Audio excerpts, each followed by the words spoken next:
This will be as we get started, we'll, ready to go. Great. So thank you for joining us. This is the first of a series of informative webinars related to impact investing. This is Presidian-Powered Investing, how to build a values-driven growth portfolio. Today we'll explore what impact investing really means and how you can make a difference regardless of how much money you have in the bank. I'm Carrie Dorth, Director of Admissions at Presidio Graduate School, where we actively engage students to think systematically and sustainably throughout every course to prepare students for the difficult challenges we are all facing in today's society. Presidio Graduate School offers MBAs, MPAs, dual degrees and certificates in sustainable management, and our mission is to educate, inspire a new generation of skilled, visionary, and enterprising leaders to transform business and public policy to build a more just, prosperous, and sustainable world. Two of PGS's inspiring leaders are here today as the presenters for this webinar. I would like to introduce you to Megan Morris and Danielle Salal. First, Megan, she is the leading client and partnership development at TIF Investor, and she is a global leader in impact investing and earned her MBA at Sustainable Management from Presidio Graduate School. Prior experiences include financial advisor for MetLife, financial services and insurance wholesaler for Leisure, Warden and Terry Agency, and a fellow at Confluence Philanthropy, an international network that helps move philanthropy in the direction of mission-aligned investing. Danielle is the VP of Impact Analytics at TIF Investor, where she creates customized solutions for clients, empowering them with smart data to drive higher impact investment decisions. She also received her MBA in Sustainable Management from Presidio Graduate School, where she focused on tech-enabled solutions for impact investing. Prior to PGS, Danielle was a Climate Corps Fellow with the Environmental Defense Fund and held sustainability-focused roles at Facebook, ESPN, and the University of Southern California. A little bit about TIF Investor, if you're not familiar. HIP stands for Human Impact Plus Profit. And TIF Investor is a financial research firm and an investment advisor. HIP Investor's unique methodology rates and ranks all types of investments for future risk, return potential, and net impact on society. HIP's quantitative analysis of fundamentals systematically identifies the drivers of 84% of market value not on the balance sheet. HIP ratings are a useful tool for investors to fund human, social, and environmental solutions while pursuing optimal risk-adjusted returns. Now I will turn over the presentation to Megan and Danielle. Hi everyone, welcome. Just so everybody knows, we are going to be talking, past results are not indicative of future performance, so we're going to be talking about a lot of specifics on the call today, but as a registered investment advisor, we want to make sure that we are being compliant with the state of California, so just keep in mind that everything we speak about today is not an offer of securities and all investments have risk. So like Carrie said, this is the first in a series of webinars. The first one, we really want to go over some of the basics of impact investing, do an introduction to the history, some of the definitions, and then leave you with some very tangible first steps and action items that you can take. The second webinar in the series is going to go into more detail of portfolio construction. And then for the third one, it's going to be a viewer's choice, where we're going to send out a survey and ask people, out of everything that we touch base on, what is most important to you. So today's webinar is meant to be an overview. If you have specific questions, make sure that you make a note of it, because at the end we'll do a Q&A, but also we'll be covering a lot of different information. So if there's something that you want to do a much deeper dive into, make sure to note of that for the follow-up survey.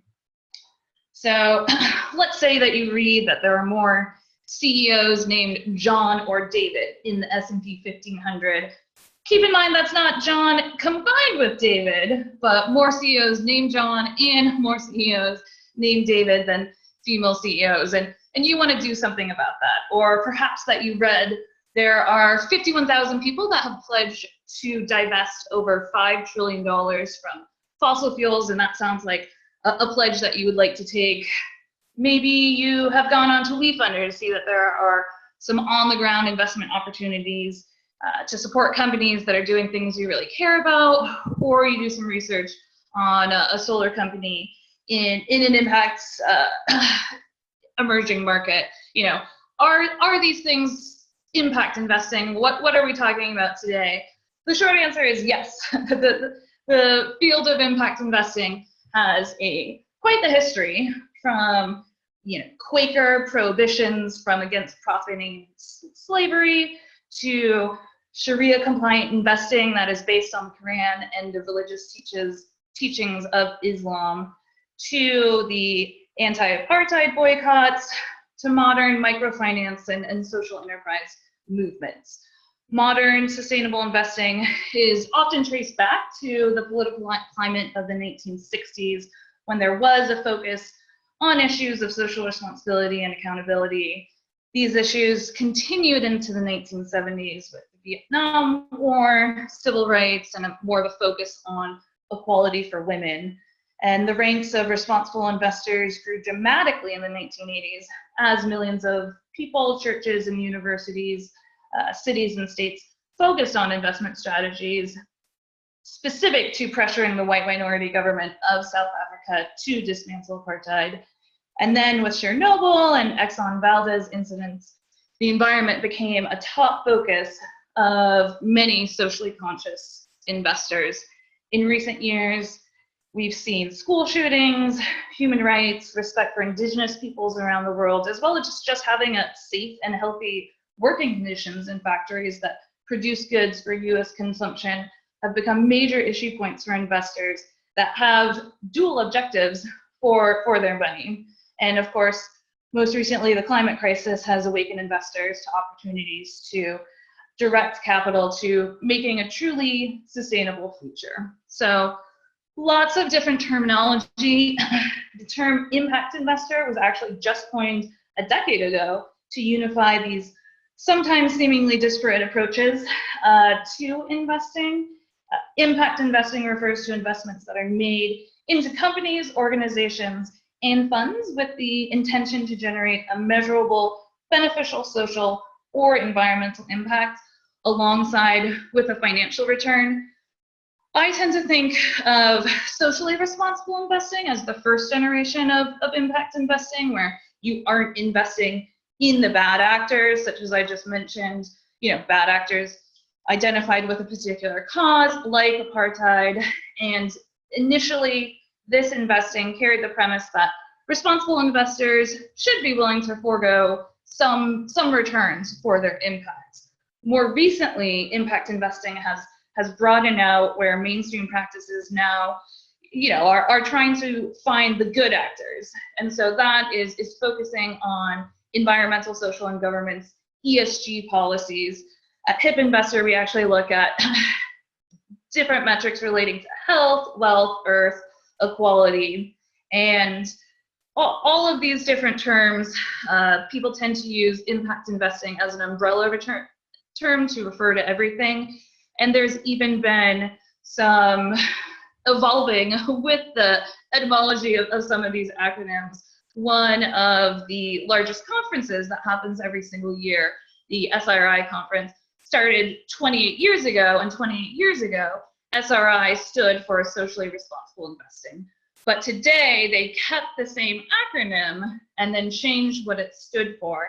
And now they're saying it stands for sustainable, responsible investing. So a lot of these terms just happen to change with the times, but there aren't very strict definitions that are accepted industry-wide for what falls into one and what falls into another.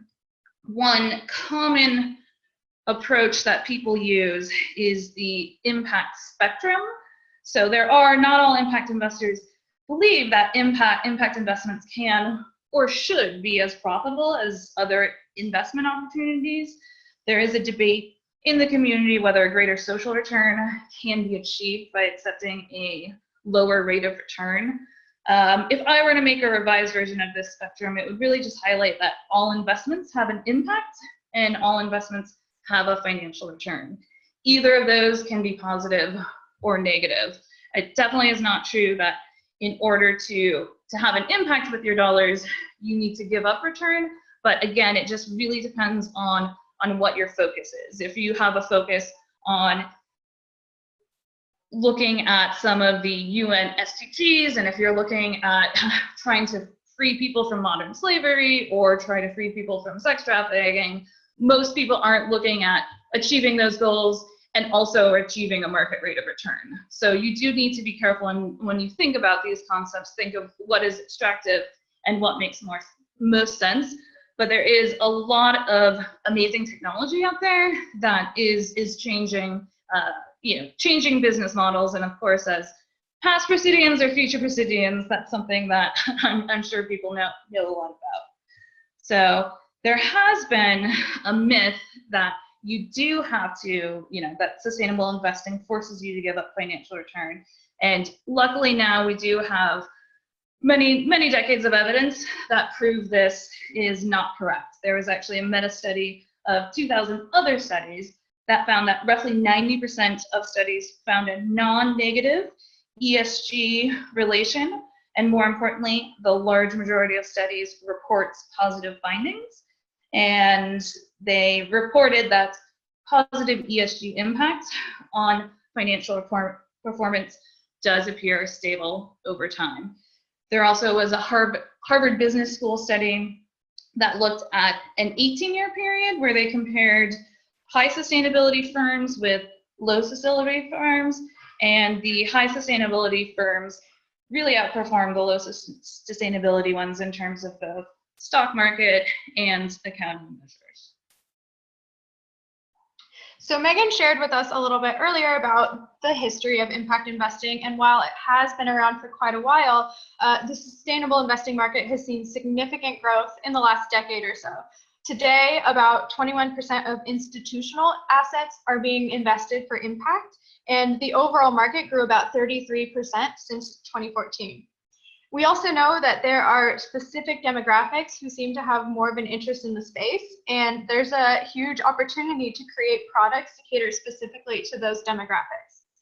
For example, 84% of millennials say they are open to the idea of sustainable investing. According to a report by Morgan Stanley, they're twice as likely to invest in a company or fund with ascertainable social or environmental impacts. And you'll commonly hear financial professionals discount impact investing as a niche market, partly citing their belief that millennials don't have any money. However, this generation is projected to represent 75% of the workforce by 2025. And on top of that, they're expected to inherit several tens of trillions of dollars in the next few decades. And so if their interest in impact continues, we'll see the market continue to grow at a significant rate. A second demographic with expressed impact preference is women. More than 3 in 4 women are interested in investing with impact. They're twice as likely to consider social or environmental factors as well as financial as their male counterparts. And they're expected to control about $3 trillion in wealth by 2020. So we hope that this brief history and landscape gives you some understanding of what impact investing means. Maybe you have some ideas of personal values that you'd like to help support through your investments. In part 2, we're going to cover some ways that you can be an impact investor, even if you're not a millionaire. And so we're going to start with something that most, if not all of you already have, and that's a bank account. I'm sure for a lot of us, we began thinking more critically about where we bank when we heard about which large banks support the Dakota Access Pipeline project. Spoiler, it's basically all large banks. So for those of you who have begun the complicated process of trying to figure out where you should be banking instead, we're going to provide some options and tools to help you navigate this tricky landscape. And if you'd like to dive more deeply, please answer the survey to reflect that. We'd love to talk about this in more depth. So first, you can try looking at some impact-focused banks. New Resource Bank, based here in San Francisco, puts your deposits to work for good by lending to organizations that benefit communities and protect the planet.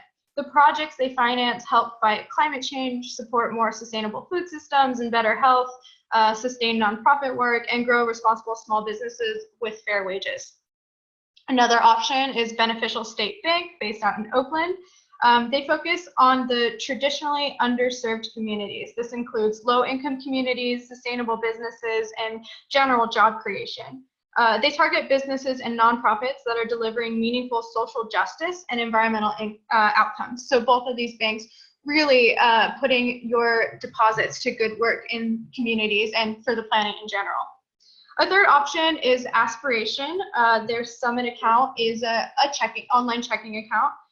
Not only does it provide competitive interest rates and free access to ATMs all over the world, but it also helps make the world a better place with every dollar that their customers spend. So launched just today is Aspiration's Impact Measurement Score, powered by HIP Ratings, which lets you see your personal sustainability score based on where you're shopping and spending your money every day and how those choices are affecting people and the planet.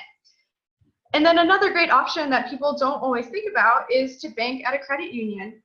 They're unique financial institutions in a number of ways. The first being that they are set up to be democratic, member-owned cooperatives.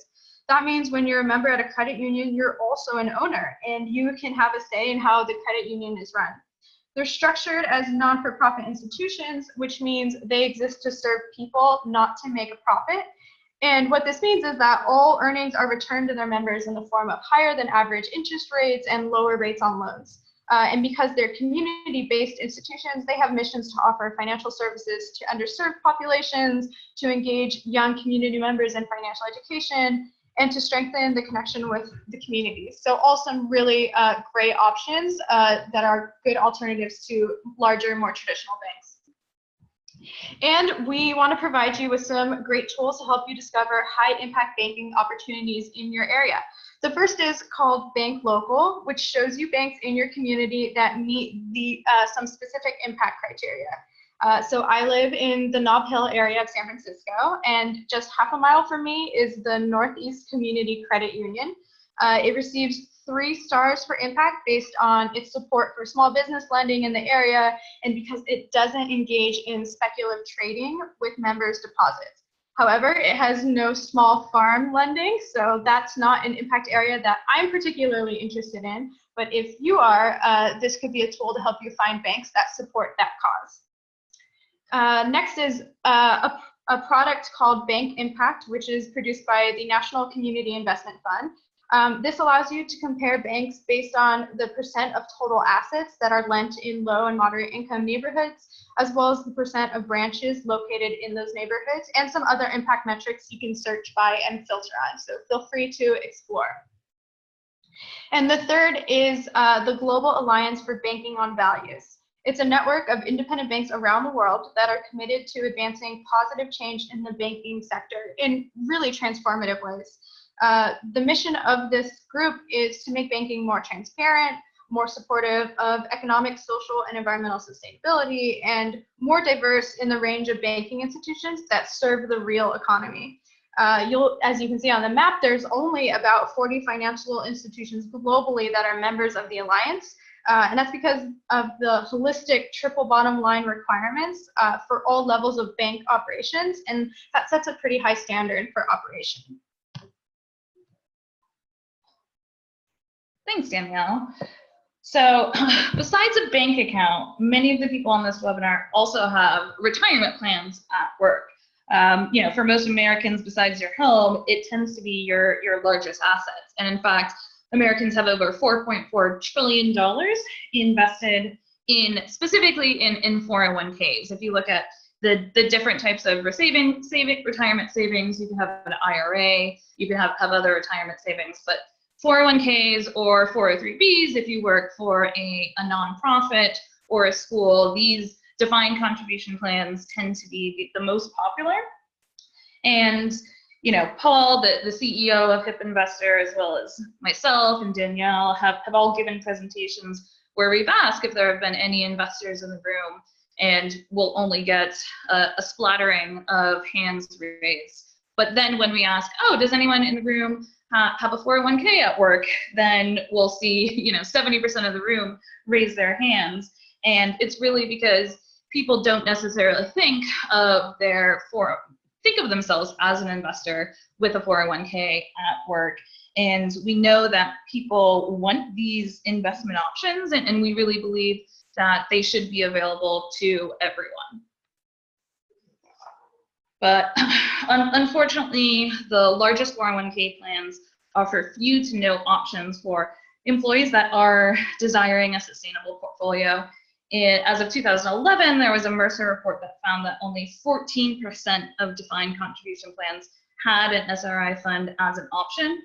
An analysis by fossil fuel funds, who, spoiler alert, has a focus on portfolios free of oil, gas, and coal producers, and we'll get back to in a little bit, found that only one option in the 100 largest public company 401ks that was both a socially responsible investment and free of the top 200 coal, oil, and gas reserve holders.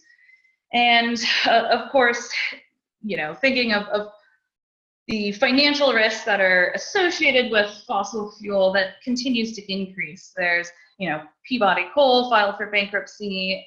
ExxonMobil is spending more on its dividends than its current cash flow. So if your 401k portfolio is invested in these producers, your retirement nest egg could suffer higher risk and potentially lower returns, especially for most people. Their 401k is an investment that they're going to have for several decades. So you don't necessarily need to be thinking of the financial return even today, but you're thinking of it 2, 3, even 4 decades out into the future. So 401k fiduciaries need to focus on the forward-looking risk of the fund that their firm is offering and seek to add funds that have cleaner energy solutions and other concerns for the 21st century. So if you're interested in doing a deeper dive into 401ks and the tangible next steps to engage your employer, that will actually be an option for one of the further webinars in the series, so make a note of that. But really, when we think of helping people create 401ks, we think that it's important for companies these days to be transparent and to be authentic to what they're saying that their mission is. A lot of Presidians work for mission-aligned businesses, and so if you spend all day working for an environmental nonprofit and you spend all day fighting against climate change, but then you invest in a 401k and a mutual fund that's invested in Exxon and all these oil companies, that negates your impact, and your net impact on climate change is reduced. I think everyone has been paying attention to the news and what's happened with Pepsi and United and different companies. And companies are realizing that it's important for them to make sure that they're living their mission both externally and internally. And it's easier and easier to find out what companies are doing. So not only can this provide decreased financial risk, but it also can be a great opportunity for companies just for earned media and to make sure that all of their customers know that they really are truly living their values. Great. And if you do have investments, and hopefully now you're also thinking of your 401k, and you'd like to learn more about what you're invested in, there are a number of free tools that let you dig into your personal portfolio to figure out exactly what you own. We're going to share some of them today, and we'll be including links to everything in a following handout you'll receive if you complete the post-webinar survey. The first tool that Megan kindly previewed is called Fossil Free Funds, produced by the nonprofit As You Sow. This tool was designed to let you search the 3,000 most common mutual funds in 401k plans to learn about their exposure to the fossil fuel industry. So it analyzes the holdings of each fund and uses up to 5 different fossil fuel indicators you can see on the left here to display how many of the included companies and what percentage of holdings are coming from the coal or oil and gas industry. This tool also helps you find which funds are completely free of fossil fuels in case you want to use the information to reallocate your assets if divesting from fossil fuels is an impact theme that's important to you. For a different impact theme, the Human Rights Campaign Foundation produces a report every year on corporate equality, ranking companies based on their inclusion and protection of LGBTQ employees. Some of their findings are summarized in this table on the right, showing that of the entire Fortune 500 list, only 61% of them offer benefits to domestic partners. Only 50% have inclusive benefits for transgender employees, and less than half have demonstrated public commitments to the LGBT communities. And some of those companies have LGBT employees. So through their site, you can look up specific companies to see how they score on the corporate equality scorecard. On these, as well as some other metrics. And their annual report includes a list of best and worst companies across these metrics, along with commentary on the state of the private sector in general. So if this is a theme that's important to you, this is a great tool to figure out how the companies you're invested in, or shop at or engage with in other ways, score on this theme. And based on HIP Investor's analysis, As You Sow published their report on the 100 most overpaid CEOs for the third year in a row. So the analysis of this report considers total compensation for CEOs of the S&P 500 and compares that to the shareholder return to identify which highly paid CEOs are not providing the financial outcomes that might justify their steep salaries. You hear very often that people will say CEOs deserve every dollar they get because they have a difficult decision with huge impact riding on how well they can do their job. And that might be true for some, but this is a great way to see if those highly paid CEOs are actually doing the work and producing the results that justifies their salaries. In the report, you can find the top 25 most overpaid CEOs previewed here, with CBS, Salesforce, and Discovery topping the chart. And when we looked back on the worst offenders in the first year's report, we found that, and you can see this in the chart here, the top 100 most overpaid lagged the S&P performance in shareholder return. And the top 10 actually lost money for their shareholders.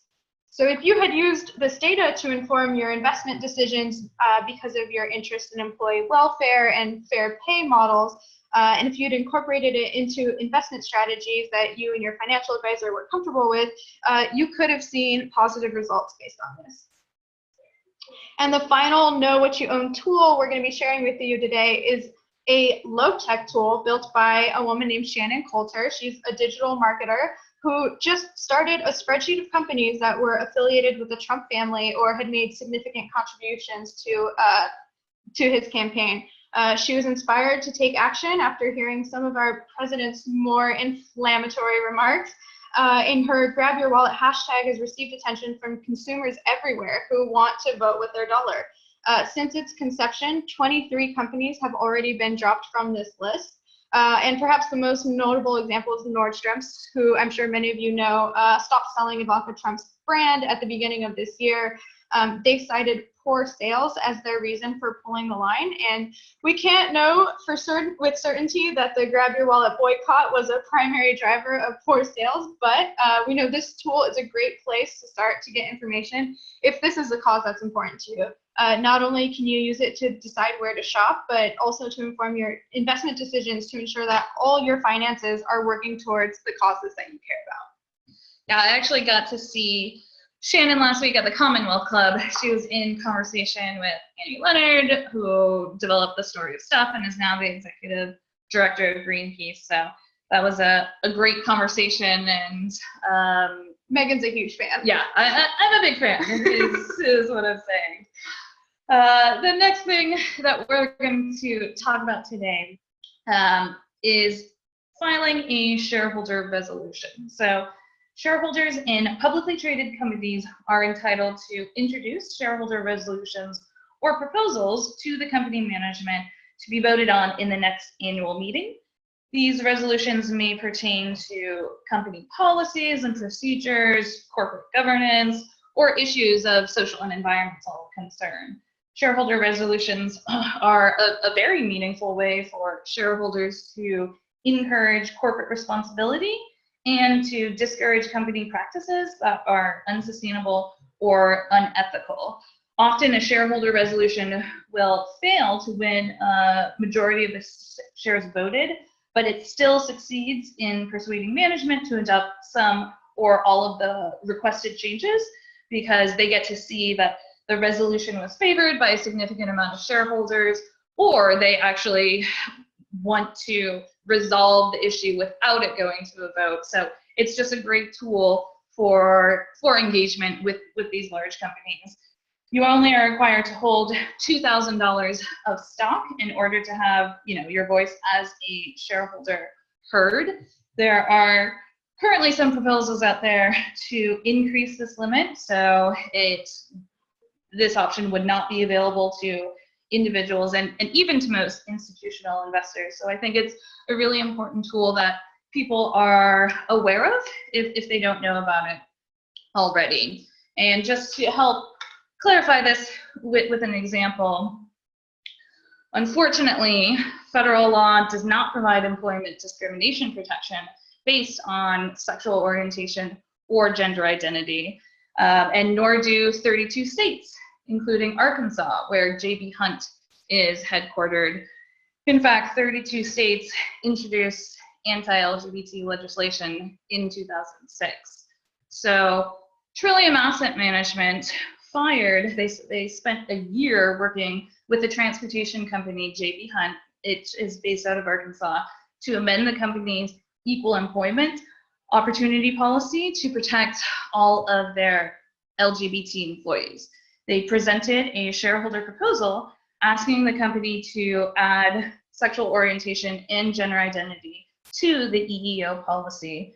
And although J.B. Hunt management advised their shareholders to vote against these changes, the proposal received a remarkable 54.7% vote, which in order for these proposals to continue in conversation, you only need to get a single-digit percent of the vote. So to see 54.7% is an overwhelming percentage for this. So in response to that majority vote, the board appointed an internal task force that studied, compiled, and identified the practical effects of amending its EEO policy to include sexual orientation and gender identity or expression.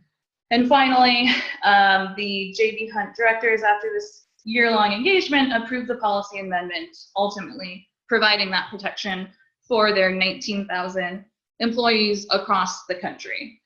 By making these changes, J.B. Hunt joined many other Arkansas businesses like Walmart, Tyson Foods, and Dillard's, who have implemented policies that protect their gay and lesbian, bisexual, and transgendered employees from discrimination in the workplace. And part of work is educating those that are resistant, that not only is promoting an inclusive work environment, in my opinion, the right thing to do, but it's also linked to long-term shareholder value creation. So that's what we do at HIP, is we look at the many different metrics and data points, such as diverse workforces, and we calculate what the long-term shareholder value creation is. As I mentioned briefly earlier, higher HIP ratings correlate with a higher cash flow. This chart is showing the 5-year trailing ROE for each different HIP score. And to myself and many Presidians, this intrinsically makes sense. If it was 1975 and you were calculating the market value of a company, you would look at its tangible assets. You would look at the value of the building, you would count up the number of widgets that they had in inventory and at the factory. But today, those tangible assets only account for about 13% of market value. And all the things that we've spoken about today, what's driving value are the intangible assets. So we still have a lot of work to do educating the financial community at large about this, the people that have been doing the same analysis that since 1975. But the good news is there are lots of different options. As Danielle mentioned, if you are passionate about having a fossil fuel-free portfolio or investing only in companies that score high on the corporate equality index or that are not on the overpaid CEO list, you can find that information. All of that information is available, is publicly available. It's free information. At TIF Investor, we have many different investment strategies that are based on our ratings, and that is what we do professionally. So say you're a pragmatic ESG investor that cares about a balanced impact, you really care about a lot of the different issues that we mentioned today. You could look at one of the HIP 100 portfolio, which actually reweights the S&P 100 companies based on what their core environmental, social, and governance practices are, which are measured through a systematic analysis of 30+ criteria across the following categories: health, wealth, earth, equality, and trust. The higher the HIP score, the more you invest in that company. So there are many companies out there that are creating great products for investors of every level. And depending on what you're most interested in, there are products today, even compared to 3 years ago, you might not have been able to build a balanced portfolio specifically that based on what your personal impact goals and themes are. But today there are many different options, and we would like to open it up for questions from people at this point and see if they have any issues that we went over that they wanted to follow up on.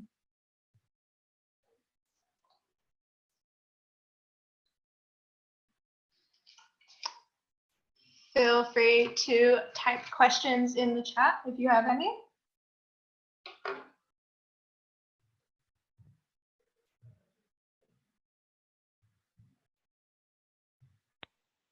Hi, Megan and Danielle. Can you hear me? Yes, Pamela. Hi. Yeah, this is Pam Nerona. Thank you for this great webinar. I have a question for you. You mentioned on an earlier slide something about equity crowdfunding and trying to decide whether to invest in such an offer. If someone was trying to learn more about equity crowdfunding, what can you recommend as solid resources for that? Yeah, that's a great question. And just for those on the line that might not be familiar with equity crowdfunding, a lot of people have heard of crowdfunding before. They've heard of Indiegogo and Kickstarter, companies that offer you a perk in order to help crowdfund and help invest in a company. There was actually Title III of the Jobs Act that was passed that allowed investors not just to be able to participate at the ground level for a perk, but actually for equity in the company. And there are rules and regulations about that. That's the type of investing that before accredited investors were able to do. So people that had a very high net worth were always able to do that. And what Title III of the Jobs Act is it opened that up for the everyday investor. You no longer have to be an accredited investor. There still are income limitations, so you can only invest a certain amount, 4% of your income. So it still protects investors, and there are limitations to it. But it's interesting because there have been a lot of different platforms that have come up. Some of the crowdfunding companies that already existed said that they didn't want to touch equity crowdfunding, and that wasn't something that they were interested in adding to their platform. And then new companies, I think I mentioned WeFunder, just to throw out an example, have started doing this. So it still is something that's very new, even though the Jobs Act passed years and years ago and was originally written in 2012. It only was last year that it came into effect. So it still is something that is very new to people. You can go on to the existing 10 platforms that are currently doing this to find more information. And Pamela, actually, where are you based? In Mount Shasta in San Francisco, California. Did you just say Leaf Funder? What was? Oh, We Funder, WE? WFUNDR. Okay. Okay, that's one of the existing platforms. Yes, Okay. and I would recommend just going on to the existing platforms, because a lot of them actually do have, a great explanation where it explains what equity crowdfunding is. It explains what with your income,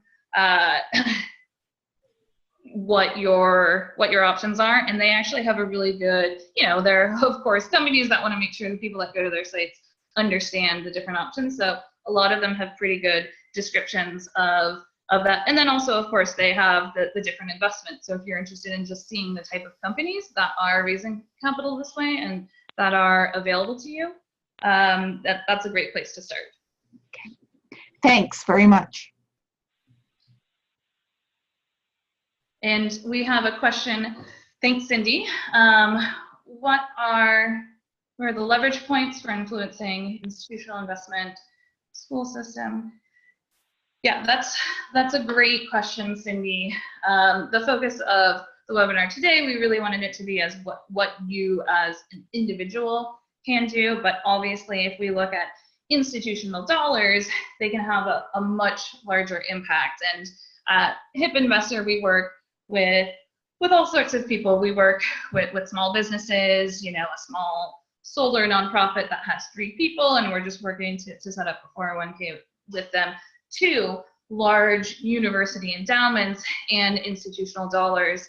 We actually worked with Becker College and helped them transition 100% of their portfolio to impact. And so that happened with, we met with them, we worked to actually change their investment policy, and we worked on the language that was added to that. It really is a matter of, being able to communicate to the institution that this is another way that they can make sure that they're living their values. Unfortunately, a lot of these companies have CFOs that have been trained with information that is just not correct anymore. And so you can really look at it at making the moral case or making the business case. The business case is just showing people the risks that they have in their portfolios.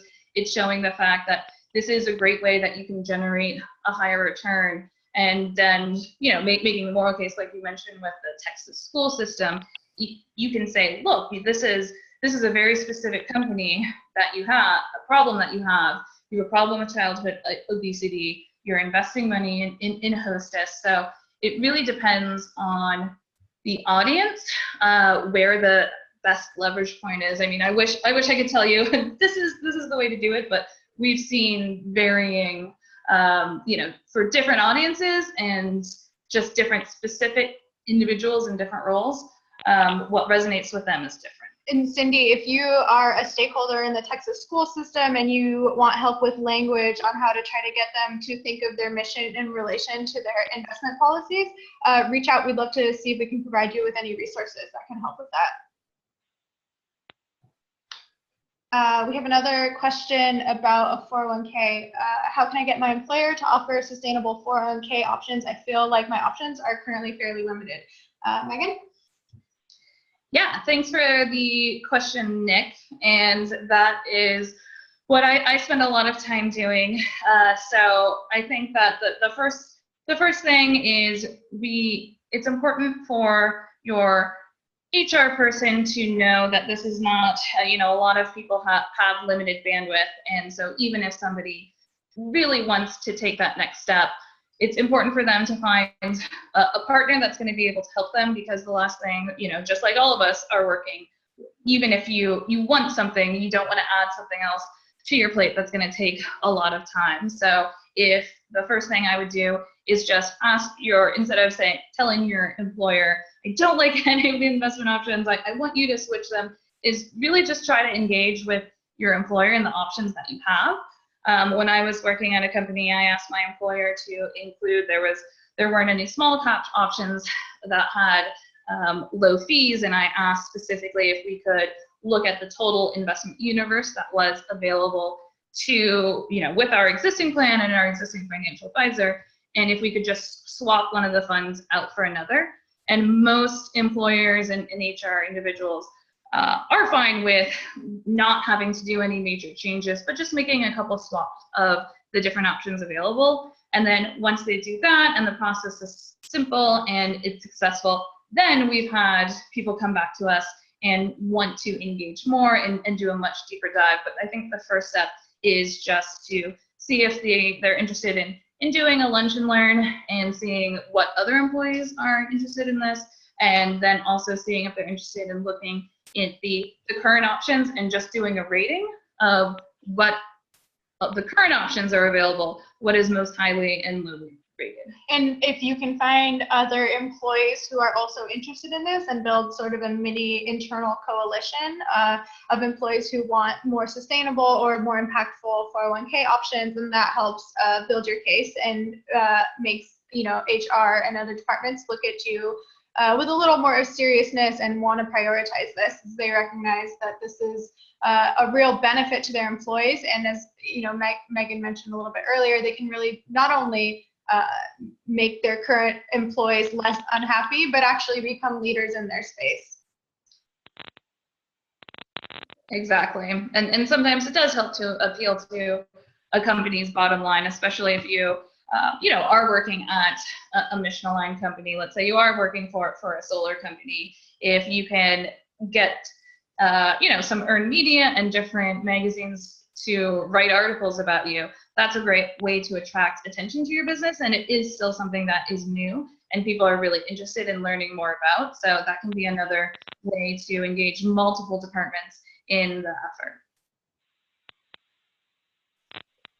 Thank you for that question. If anyone else has questions they'd love to ask, feel free to enter them into the chat. As we've mentioned several times, we'll be sending out a follow-up survey that will give you the opportunity to ask for a deeper dive on any of the topics we mentioned today, or other parts of the impact investing universe that you'd love to know more about. Any of these topics could be full webinars on their own, but we really wanted to provide an overview of different ways you can be engaged in the field.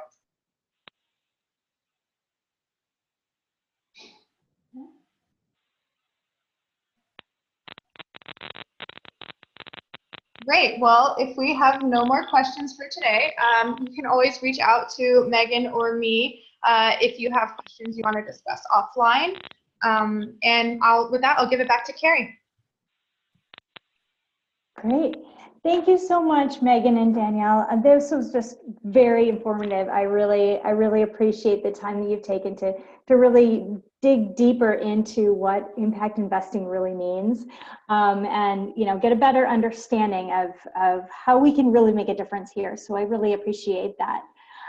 So I did want to remind everyone that you will soon be receiving an email regarding a link for a survey, because we want to continue offering these webinars and really want to get your feedback on what's working for you and what you want to hear. So please look out for that email and click on that link to complete that survey, and we will send you a guide that overviews what Megan and Danielle have spoken about today, and hopefully get your insight as to what you want to hear about next. So I am Carrie Dorth. I'm the Director of Admissions. If you want to hear anything more about Presidio Graduate School and how a degree in sustainable management may enhance your ability to become an impact investment as a career, I'm happy to help you with that and talk to you more about that. If you have more information and want to know more about HIP Investor, or dig deeper into some of the tools and the tips that Megan and Danielle had for you today, please feel free to reach out to them as well. So we're a little, we're cutting a little short today, which I think is great. It's nice to have it. I'm glad that everyone's questions were answered, and I hope to be hearing from you all soon, and I hope you have a great afternoon. Thanks so much.